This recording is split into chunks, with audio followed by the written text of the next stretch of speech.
नमस्कार साथियों, स्वागत है आप सभी साथियों का एन शिक्षा परिवार में। कैसे हो साथियों? उम्मीद करता हूँ बहुत ही शानदार होंगे। नई क्लास एसएससी जीडी का प्रैक्टिस सेट नया है साथी। पहला क्वेश्चन आपके स्क्रीन पे है, बताने का प्रयास करें।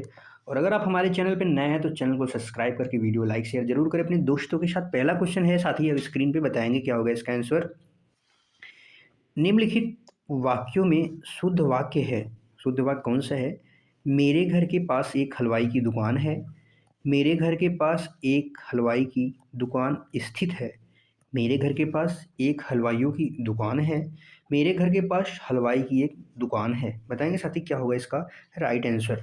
क्वेश्चन नंबर 1 का राइट आंसर बताने का प्रयास करेंगे साथी। इसका राइट आंसर क्या होगा? मेरे घर के पास हलवाई की साथी दुकान है। यहाँ पे होना चाहिए था ये एक, यहाँ से मेरे घर के पास हलवाई की एक दुकान है। एक हलवाई की दुकान नहीं, हलवाई की एक दुकान होती है, न कि एक हलवाई की दुकान होती है। इसका राइट आंसर हो जाएगा ऑप्शन डी। मेरे घर के पास हलवाई की एक दुकान। कैसी एक दुकान है, वो भी हलवाई की। हलवाई की सिर्फ एक ही दुकान है, मेरे घर के पास में है। हलवाइयों की एक हलवाई क्या हो जाएगा यहाँ पे? गलत हो जाएगा। अगला क्वेश्चन बताएंगे, क्वेश्चन नंबर 2 है आपके स्क्रीन पर। निम्नलिखित वाक्यों निम्नलिखित वाक्यों में शुद्ध वाक्य है कौन सा है? श्री कृष्ण जी के अनेकों नाम हैं। भगवान श्री कृष्ण के अनेकों नाम का उल्लेख मिलता है। भगवान श्री कृष्ण के अनेकों नामों से पुकारा जाता है। श्री कृष्ण के अनेक नाम हैं। तो कभी भी आपके सामने अगर अनेक और अनेकों आए तो अनेकों साथी शब्द क्या होते हैं? गलत होते हैं, क्योंकि अनेक अपने आप में क्या है? बहुवचन है। अनेक अपने आप में साथी क्या है? बहुवचन है। तो इसलिए अनेक क्या होगा यहाँ पे? करेक्ट हो जाएगा। इसलिए इसका राइट आंसर क्या होगा? Option D. अगला क्वेश्चन है क्वेश्चन नंबर 3 आपके स्क्रीन पे। इसमें भी बताना है साथी कि निम्नलिखित वाक्यों में शुद्ध वाक्य कौन सा है? देखो फूलों पर भौरे भिनभिना रहे हैं।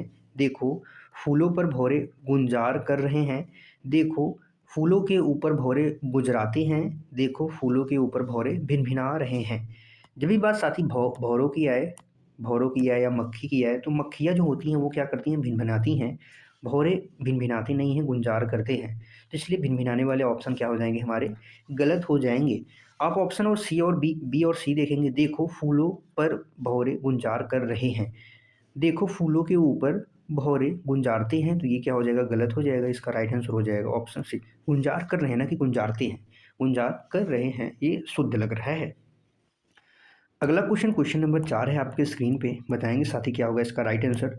आपको बताना है कि शुद्ध वर्तनी वाला शब्द कौन सा है? क्लेश है, क्लेप है, क्लेश है, क्लेश है। बताएंगे साथी शुद्ध वर्तनी का शब्द कौन सा है? शुद्ध वर्तनी की बात करें तो इसका राइट आंसर हो जाएगा ऑप्शन सी, क्लेश। क्लेश में साथी स क्या रहता है? के आधा रहेगा और ल के ऊपर मात्रा रहेगी। उसके बाद स जो रहेगा वो क्या होगा? शलजम वाला श रहेगा, यानी बड़े स का आकार या रूप रहेगा। अगला क्वेश्चन है क्वेश्चन नंबर 5 आपके स्क्रीन पे। बताएंगे फटाफट से क्या होगा साथियों इसका आंसर। इसमें भी आपको शुद्ध वर्तनी वाला शब्द बताना है, श्रृंगार, जो कि एग्जामिनर का फेवरेट क्वेश्चन में से आप कह सकते हैं। श्रृंगार अक्सर सभी एग्जामों में पूछा जाता है। इसका राइट आंसर क्या हो जाएगा? ऑप्शन सी, श्रृंगार। श्रृंगार में साथी, श्रृंगार में कुछ इस प्रकार से श्रृंगार रहेगा। यहाँ पे दो र का प्रयोग नहीं हुआ, यहाँ पे दो र हुआ है, एक री का और एक र का, तो ये गलत हो जाएगा। ये भी साथी गलत है। ये श्रृंगार हो जाएगा, ये भी गलत है। तो इसका राइट आंसर क्या होगा? Option C. ध्यान देंगे इस पे। अगला क्वेश्चन है क्वेश्चन नंबर 6 आपकी स्क्रीन पर। निम्नलिखित में से शुद्ध वर्तनी वाला शब्द है। निम्न में से शुद्ध वर्तनी वाला शब्द उज्ज्वल की शुद्ध वर्तनी आपको बतानी है कौन सा होगा। तो उज्ज्वल की शुद्ध वर्तनी की बात करें साथियों, जिसका राइट आंसर हो जाएगा ऑप्शन बी। यहाँ पे जो ज रहेगा, दोनों ज का आधा रूप रहेगा, तो इसलिए ऑप्शन बी क्या हो जाएगा? करेक्ट हो जाएगा। अगला क्वेश्चन क्वेश्चन नंबर 7। बताएंगे क्या होगा इसका राइट आंसर।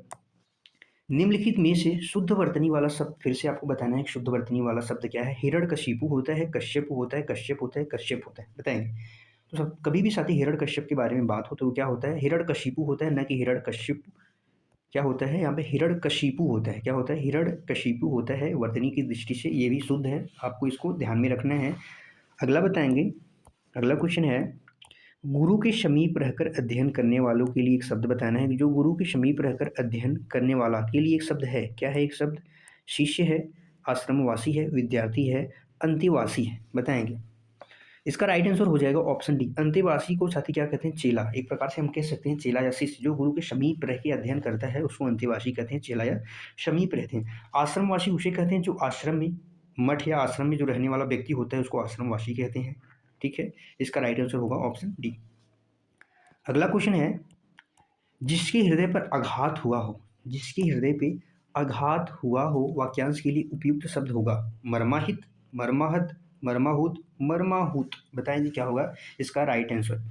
तो साथ ही इसके राइट आंसर की अगर हम बात करें तो इसका राइट आंसर हो जाएगा ऑप्शन बी मर्माहत। न मर्माहूत, मर्माहूत, मर्माहित नहीं होता, मर्माहत होता है सही वर्तनी, शुद्ध वर्तनी आप भी देखेंगे। तो जो इसके हृदय पे आघात किया हुआ उसे क्या कहते हैं मर्माहत, मर्माहत।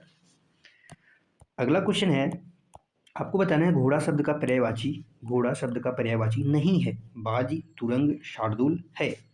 बताएंगे क्वेश्चन नंबर 10 का राइट आंसर साथी क्या होगा।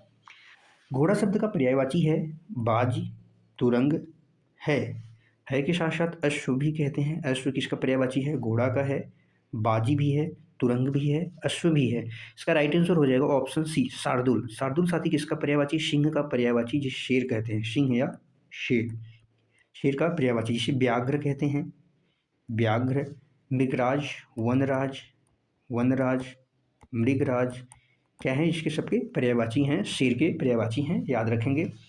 अगला क्वेश्चन बताएंगे, क्वेश्चन नंबर 10 है साथ ही आपको सृष्टि का विलोम बताना है। सृष्टि का विलोम क्या होगा, सृष्टि, वृष्टि होगा, प्रलय होगा, व्यष्टि होगा, समष्टि होगा। क्वेश्चन नंबर 11 का साथी राइट आंसर क्या होगा। सृष्टि, सृष्टि यानी किसी की रचना करना या निर्माण करना। इसका ऑप्शन हो जाएगा ऑप्शन बी प्रलय। प्रलय क्या हो जाएगा साथी, विध्वंस करना या विनाश करना, ध्वंस करना, उसको कहते हैं प्रलय। सृष्टि का विलोम क्या हो जाएगा, प्रलय हो जाएगा। अगला क्वेश्चन बताएंगे, क्वेश्चन नंबर 12 आपकी स्क्रीन पे है। बताएंगे साथी क्या होगा, इप्सित का विलोम आपको बताना है। इप्सित का विलोम शब्द है अभिप्सित है, अनिप्सित है, पूर्वोप्सित है, सुनिप्सित है। बताएंगे क्या होगा क्वेश्चन नंबर 12 का राइट आंसर। इप्सित, इप्सित यानी साथी चाहा हुआ या वांछित, वांछित जिसे कहते हैं, चाहा हुआ या वांछित। तो इसका विलोम क्या हो जाएगा, अवांछित यानी अनिप्सित। अनिप्सित इसका ऑप्शन बी हो जाएगा, यानी न चाहा हुआ या अवांछित आप जिसे कह सकते हैं। और जो अभिप्सित होता है साथी, अभिप्सित यानी भीषण इच्छा जिसकी हो, जिसकी क्या हो, भीषण इच्छा। इप्सित यानी चाहा हुआ होता है, अनिप्सित यानी जो न चाहा हुआ हो, और अभिप्सित होता है जो इसकी भीषण इच्छा हो, उसे अभिप्सित कहते हैं। याद रखेंगे। अगला क्वेश्चन बताने का प्रयास करेंगे, क्वेश्चन नंबर 13 का क्या है राइट आंसर। भ्रमर का पर्यायवाची बताना है आपको नहीं है, और क्वेश्चन को अच्छे से पढ़ के आंसर देने का प्रयास करना है। यहाँ पे नहीं पूछा है, शलभ है, चंचरीक है, सिलीमुख है, मिलिंद है। बताएंगे क्या होगा इसका राइट आंसर।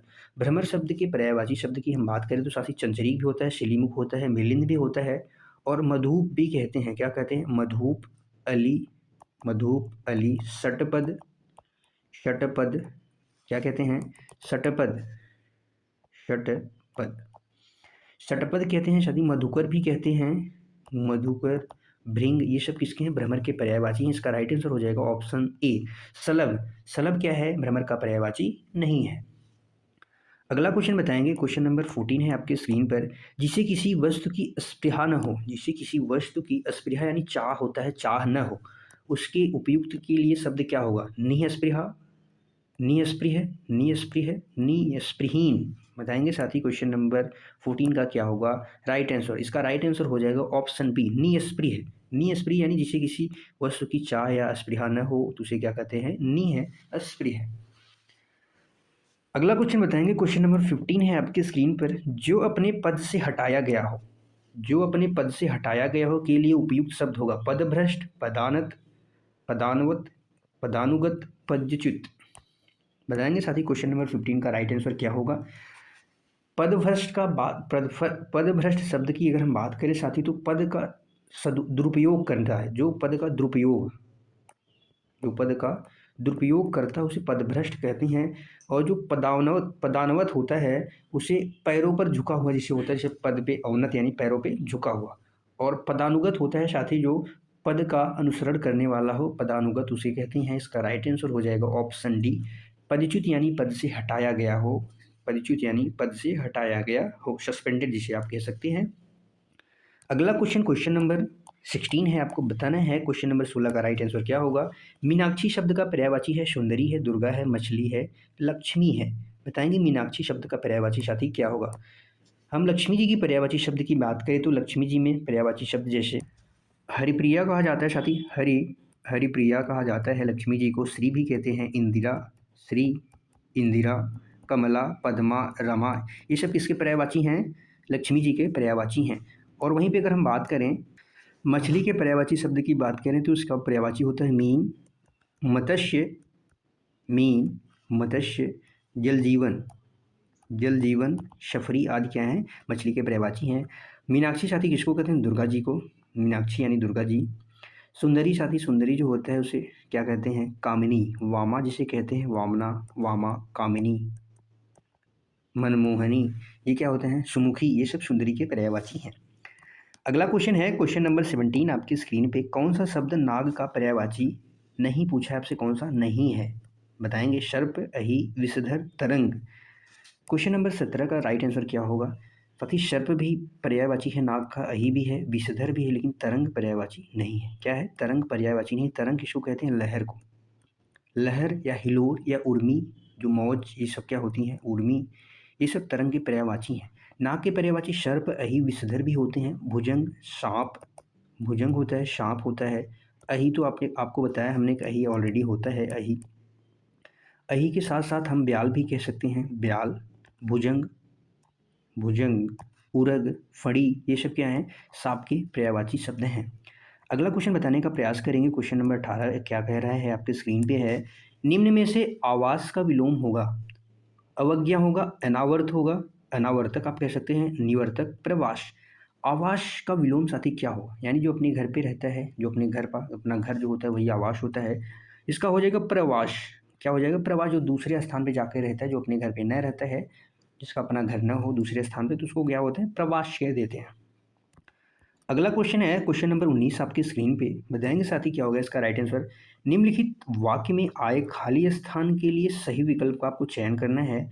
जिसने गुलाबी कमीज पहनी है, डैश नाम श्याम है, बताना है। जिसका नाम श्याम है, उसका नाम श्याम है, इसका नाम श्याम है, किसका नाम श्याम है। तो यहाँ पे प्रश्न थोड़ी ना कर रहा है इसका उसका, तो यहाँ पे हो जाएगा ऑप्शन बी, जिसने गुलाबी कमीज पहनी है उसका नाम श्याम है। किसका नाम, उसका, साथी उसका नाम क्या है, श्याम है, तो उसका यहाँ पे करेक्ट हो जाएगा। आज का आखिरी क्वेश्चन आपके स्क्रीन पे है, बताने का प्रयास करेंगे और लास्ट में कमेंट बॉक्स में अपना स्कोर जरूर बताएंगे कि 20 में से आपका स्कोर कितना बन रहा है। डैश न हो तो प्रकाश को कौन पूछे, रिक्त स्थान हेतु उचित विकल्प का चयन करना है। आपको यहाँ पे बताना है कि धुंधला आएगा, अंधकार आएगा, उजाला आएगा, अंधेरा आएगा। सही, जब अंधेरा न हो तो प्रकाश को कौन पूछेगा, लेकिन अंधेरा होता है इसलिए प्रकाश को लोग पूछते हैं, तो इसका राइट आंसर हो जाएगा ऑप्शन बी, अंधकार। यहाँ पे अंधकार, प्रकाश का विलोम अगर आपसे पूछा जाए तो क्या होता है, अंधकार होता है। प्रकाश का विलोम क्या होता है, अंधकार। उजाला साथी क्या होता है, उजाला का विलोम अंधेरा होता है। इसलिए यहाँ पे सही वर्ड का मैच करके यहाँ पे भरने के लिए अंधकार क्या है, पूर्ण रूप से सही है। अंधकार न हो तो प्रकाश को कौन पूछे, यहाँ पे अंधकार राइट आंसर हो जाएगा। ठीक है साथी, साथी कमेंट में अपना स्कोर जरूर बताएंगे। कल फिर मिलेंगे एक शानदार प्रैक्टिस सेट के साथ, तब तक के लिए साथी बाय बाय। खुश रहिए, मस्त रहिए, पढ़ते रहिए। थैंक यू सो मच साथियों, मिलते हैं कल की क्लास में, तब तक के लिए बाय बाय। जय हिंद साथियों।